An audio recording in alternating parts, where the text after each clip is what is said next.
Gullibility, or the seeming ease with which some people are convinced that something is correct, despite there being no support for that position, seems to be a fairly common trait in human beings. This trait is then manipulated by con artists, religious leaders, politicians, and conspiracy theorists in order to make what they say seem reasonable. But how does it work, and why are so many people so gullible about so many different things?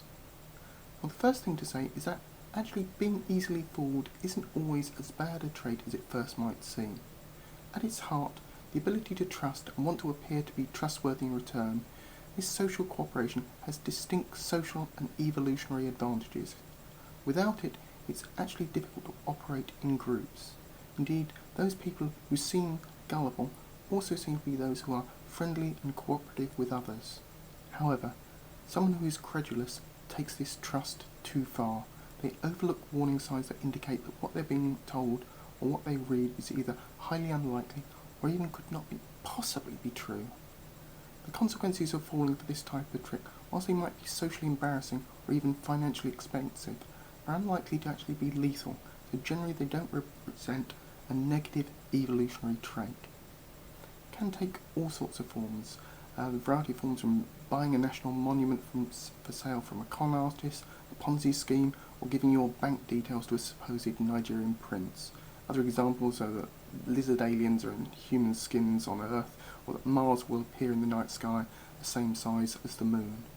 All of these should, in a normal person, raise question marks about if these can be possibly true.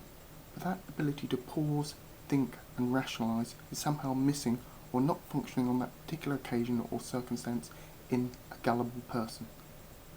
So, if being fooled is a normal process, so should the process of learning about being fooled. There's a famous phrase, fool me once, shame on you, fool me twice, shame on me. The essence of which is that if your ability to trust is betrayed by someone, it can be their fault. But if you get fooled again, either by the same person or in the same circumstances, then it's down to you for not learning from your mistakes. Fooling people has probably gone on since before the Trojan horse, but now with social media, the ability to rapidly share some apparently interesting story or fact means that also misinformation spreads rapidly.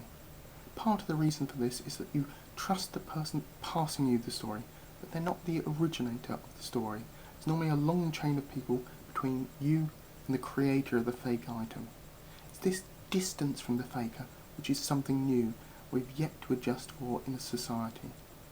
The question that needs to be asked is not, can I trust the person who forwarded the story, but can I trust the person who created the story? If you don't know them, or if you cannot be sure of trusting them, it's time to double check the information. After all, skepticism saves embarrassment. The other factor is the time element.